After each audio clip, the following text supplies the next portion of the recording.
Yo guys, welcome back to some more reaction videos. Today we're gonna react to a new death battle between two anime characters between One Piece Sanji and Naruto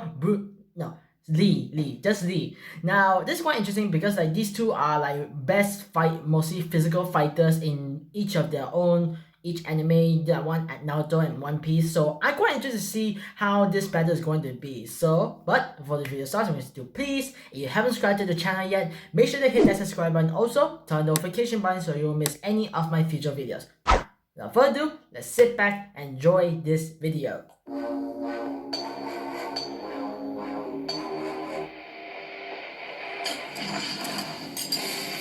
There are so many heroes with crazy, over-the-top superpowers, but there's one class of character everyone respects. The master of the martial arts. Like Sanji, the sous chef of the Straw Hat Pirates searching for the One Piece. And Rock Lee, the hard-working I'm gonna say Rock Lee is gonna win this. Because like he's such very like badass, so I'll say Rock Lee will win this. Because I want like Sanji to win this, but in this battle Rock Lee is going to finish this. Somewhere in the vast ocean is a seafaring land of science, the kingdom of Germa. When the king of germs decided to churn out some kids, he got an awesome idea. How about he make his kids into killer emotionless super soldiers? What could go wrong? He forced his queen to undergo surgery that would enhance their children during pregnancy. Yeah, she wasn't much of a fan. So she took a drug meant to counteract the effects to hopefully ensure that at least one of her children was, emotionally stable. A surprisingly low bar to aim for. Yo, that's such tragic, man. And she pulled it off. While most of her children were violent sociopaths, one showed no signs of their shared superhuman genetics. This is Sanji. The poor kid didn't have a great childhood. I mean, he was surrounded by actual superhuman bullies. But he found peace in cooking for his mom. Well, until she died, and then he was thrown in a dungeon. Look, I told you his childhood sucked. Fortunately, Sanji eventually escaped thanks to some help from his sister, who I guess was slightly less of a sociopath, and made his way across the sea as a cook. Until he was shipwrecked and left marooned. Poor guy just can't catch a break. But Sanji found a new daddy in the form of Pirate Red Leg Zeph, who trained him in his own martial art, Black Leg Style. Wait, shouldn't that be Red Leg Style?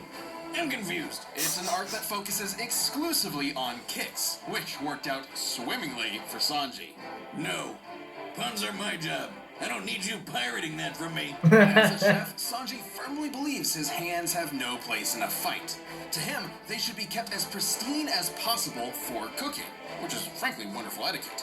Even if his own life is in serious danger, he will not break this self-imposed rule. You gotta hand it to him. Black Leg is like taking capoeira, taekwondo, and every other martial art with high-flying footwork and mixing them all up like a stew. And just like a tasty dish, he named his attacks after a bunch of French words, which I definitely cannot pronounce. The most important to recognize is Diable Jambe, also known as the Devil Leg. By moving at incredibly high speeds, Sanji builds up friction between the air and his leg until it literally catches on fire. Yo, legit, when I first saw that, it was like, holy shit, he actually made flames by rubbing. I mean, you can use a stick as well, but you know what I mean. With the pirate captain Luffy, who effortlessly dodged laser beams from a robot man bear guy. It's a long story. That's One Piece in a nutshell. A very, very long story. Sanji's got plenty of other skills. Detective Conan is a very, very long story. Devil George Clooney. Oh, brother. Then he can start blasting and Danny DeVito you back to normal with another. And with the skywalk technique, he can literally walk on air by, listen to this, flicking his heels so quickly he creates dozens of miniature sonic booms beneath his feet. That is insane. Yeah, that is quite cool. Never skip leg day. In fact, forget the other days. All days are now leg days. Sanji eventually found a true family as a chef for the Straw Hat Pirates. With them at his side, he began a hunt for the All Blue, a mythical location where every ocean in the world connects and all manner of sea life exists. A perfect spot for a chef of the sea. But just like all of us, he had to deal with his first and much crazier family at some point. And when he did, He got an upgrade. This is the Raid Suit, a miraculous outfit with hover boots, invisibility, air boosters for increased kicking power, and a snazzy cape. Conveniently, the suit is stored in an easy-to-carry canister that can be opened for a magical girl transformation, like so. Is this beer? Wait a minute. If that's my beer, what am I drinking? I'm gonna either need to go to the bathroom or the hospital. While Sanji may not possess the superhuman ability of his siblings, he has learned something similar yet entirely different. Hockey. Gesundheit. This power lets people push their body to new limits in a bunch of different ways. Like with armament hockey, he can make himself hard. Specifically to strengthen his limbs for ironclad defense and stronger attacks. However, Sanji's own speciality is Kenbunshoku, or observation hockey. With this, Sanji can detect the presence of others, including through walls. He can even predict future events, at least to some extent. And hanging with the Straw Hats let him push his abilities to the limit. He's strong enough to keep up with the likes of Zoro, one of the deadliest swordsmen in the friggin' world. And he could battle the marine Fujitora, who could summon meteors from the sky. The largest of which, when compared to the island of Dressrosa, appears to have a diameter of over 780 meters. And thus a kinetic energy of over 12 gigatons of TNT. Damn. So, he fought a guy who could basically blow up a whole island in a snap, and then some. Oh my The god. next time you find a cook who can pull that off. He has his fair share of weaknesses, though. Sanji sees himself as a gentleman, and thus refuses to fight a lady at any cost. Even his Yeah, own it's wife. true. And, he's absolutely terrified of drag queens. That didn't age well. But even with the setbacks and a horrifying childhood, Sanji is a man of the moment, an adventurer with a goal. One day he will surely discover the All Blue, and whatever else comes after that. I was looking for a light. Appreciate it. And now Lee. Konoha, the village hidden in the leaves, is a land of phenomenal ninja. From Naruto to Sasuke to Kakashi, we've seen them show off their awesome talent on Death Battle before. But one ninja student sought to prove that talent wasn't naturally born. That talent could be achieved through nothing but hard work. This is Rock Lee. At first, Bull Cut's path to being a ninja was anything but promising. See, the best ninja can use all sorts of ninja magic called ninjutsu or genjutsu, but not Rocky over here. Essentially, Lee was born with a disability, unable to access the living chakra energies within his body the same way his peers could. But while this certainly made things difficult for him, he continued to train, pushing himself to become a splendid ninja. Too bad he got paired up with Neji, who might as well have the word prodigy stamped on his forehead. Hello, irony. With no real family to speak of, Lee had no one to guide him on his difficult path. Fortunately, he found inspiration in the form of a fellow bowl cut individual. Might Guy, a man who is simultaneously incredibly cool and incredibly weird. Guy saw Lee's potential and trained him to master the art of Tai Jutsu, a ninja's physical prowess using chakra, body, and mind. So he's not gonna be shooting fireballs or popping up clones of himself like the other guys, but he's gonna learn how to punch harder than anyone. Actually, that's exactly the point of his martial art. Strong Fist. A style that's all about shattering bones. Not just any ninja can master the form of Strong Fist. In the hands of a novice, it's a dangerous technique. One wrong move and you could accidentally break your own limbs. But Lee quickly got the hang of it and even learned some awesome moves, like this Killer Azuna drop on steroids. The Primary Lotus, a technique so useful that many other ninja tried to copy it for themselves. What a bunch of cheaters. He's also got this potion, and if he drinks it, he goes into a super zen state that makes him basically invincible. Incorrect as usual, Boomstick.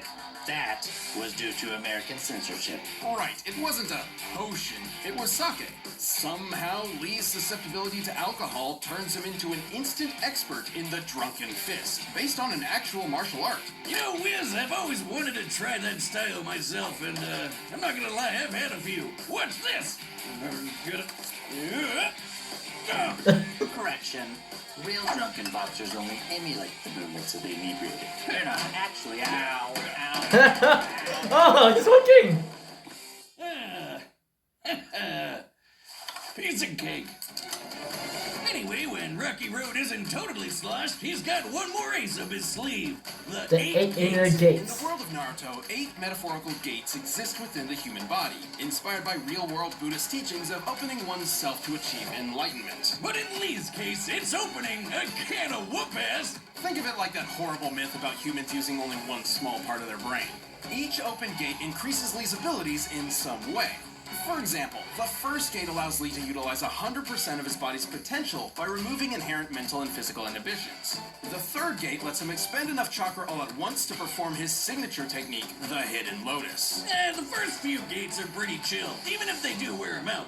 Thing is, the more gates you open, the more dangerous it gets. But Lee wasn't afraid. By the age of 13, he could unlock 5 of the 8 gates. More than enough to keep up with the likes of Neji and honorary Green Day member Gaara. He's almost as quick as Naruto, who's dodged light speed attacks. And when he opened the 6th gate, he used it to slice up a giant meteor. Comparing the scale of the meteor to Konoha's mountainside, and assuming Lee contributed his fair share to this group task, With his own he must fist? have produced a force Damn. equal to about 230 megatons of TNT. The average nuclear bomb has a yield of about 5 megatons. So getting hit by 6th Gate Lee is like having 50 nukes exploding in your face. Now, Lee has admittedly never used the last 2 gates. However, there are multiple claims that he's mastered them by adulthood. And frankly, as the successor to Might Guy, who did unlock all 8 gates, Lee should be comparable. Guy could make a blast the size of an island with the 7th gate. With the 8th, he could go head-to-head with the ultimate big bad, Madara. This creep was packing more power than when Naruto's chakra blew a hole through the moon. Oh, 400 man. petaton explosion. That's way bigger than 50. Holy shit. Now, the 8th gate can bend the fabric of space. Just one small problem. Opening the 8th gate puts an immense toll on the body. The moment yeah. you open it, you've essentially guaranteed your own death. Yeah, but who cares as long as you take your foe with you? Under Guy's training and with the help of his friends, Lee has shown that he is indeed a splendid ninja. Though he never quite got the chance to prove himself against Neji. Well, according to the wisdom of Gammy Boomstick, one's dead and the other isn't, so I think I know who won. Tact, Boomstick. Now the villager's expert instructor in Tai Jutsu, and with a kid of his very own, it seems Rock Lee's hard work truly did pay off in the end.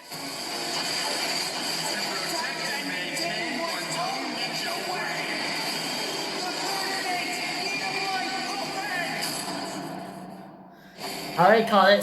Rock Lee is going to win this, guaranteed. Alright, here we go. Come on.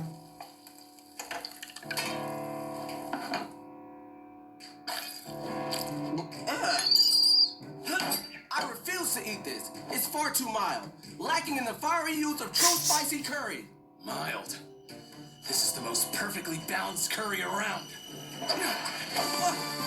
I see your fighting skills match your skill in cooking.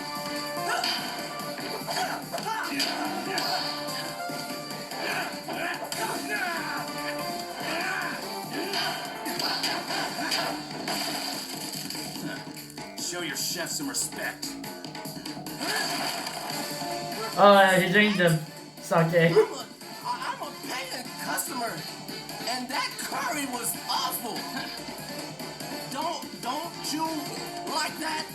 Look at me like that.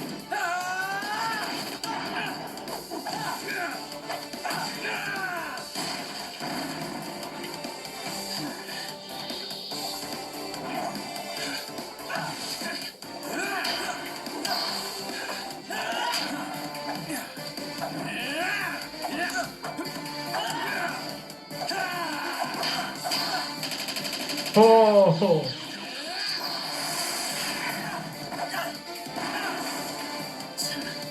Picky eaters are the worst. Why is everything so loud? Fifth gate, open! Oh, damn, already? Sixth gate of view, open! Seventh gate of wonder, open! Wait, is he gonna use the 8 gate?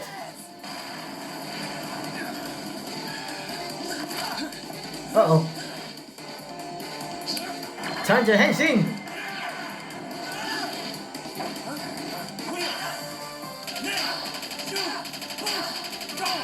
Smack on!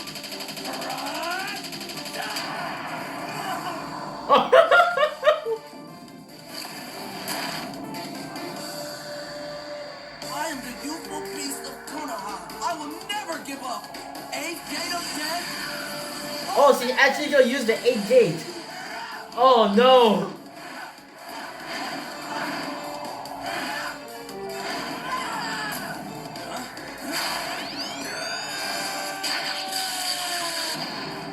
Yep.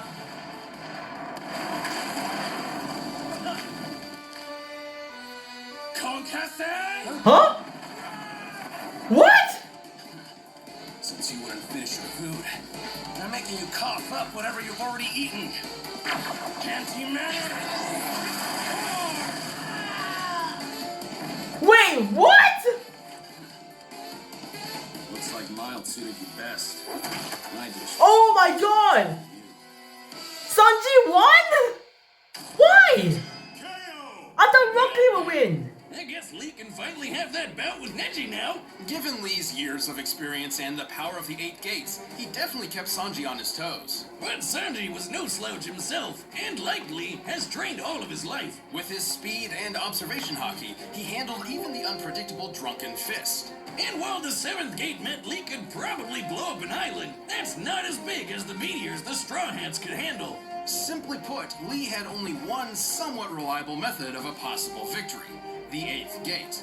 A suicide move he's never actually used before. Not really the best argument for a win on its own. But gate number 8 could take on Madara. Sanji's tough, yeah, but he's definitely not on that guy's level. A couple big hits from the 8th gate and Sanji's nothing but pace, so what gives? Well, Lee would have to hit him first. While Sanji's power may not compare to the 8th gate, his speed is far beyond. Recall when his fellow rubber rabbit... Oh, so he win by speed? Oh, come on! Lee should be more faster than Sanji. Luffy would have had to move 13 times faster than light. Sanji can regularly keep up with Luffy, and this was before he even got his super fast raid suit. Don't get us wrong, the power of the 8th gate is incredible. If we were to run this fight 100 more rounds, Lee would surely land a winning blow with it a few times. But more often than not, Sanji's speed is pulling this one off. Given his speed, raid suit, observation hockey, and his fiery footwork, Sanji had everything he needed to outlast Lee's youthful determination for a victory. Guess you could say, Damn. leg up on Rock Lee, hand over fist. Or I guess foot over fist, but you get it. The winner is Sanji. Oh my god! I can't believe Sanji actually won! Legit, I thought like Rock Lee would win this one because like he's more into martial arts. He can use his hand and his legs. Legit, and he has until 8 gate to open. You know how much power up that is? Legit, we're talking about like almost to like Jesus or something. Not to Zeus or something like Hercules. But Sanji, I mean, they say that because of his speed, he able to dodge the Lee's direct attack. So I guess that's the point, because in order for Lee to use his 8 gate to actually do some damage, he actually had to hit him. But then Sanji is very fast, so I guess that is why like Sanji managed to like survive this. Although like he didn't use his arm, he's more focused on his legs, so that means his leg is more like stronger than his arms, I guess. And then like when he loses one leg, he can still use his other leg to legit finish it. And like after the 8 gate, Lee legitimately becomes weaker, and then that's the time when Sanji actually has to strike in for the kill. But most of all, I was like legit shocked. Like holy cow! I can't believe a cook can actually beat a master physical ninja. Holy shit, yo! This battle was legit quite ones to watch, because holy shit, I know that the chef can actually beat a ninja lah. So I mean, sometimes chef has different personality, I guess, but hey, you never know what's gonna happen in this death battle. So yeah, that is all for today, guys. Make sure you hit that subscribe button. Also, turn on the notification button so you won't miss any of my future videos. Plus, if you guys like this video, make sure to give this a big thumbs up. You guys say that? That'll be way cool from you guys. Now, that's all. I'll see you guys next time. Take care and peace.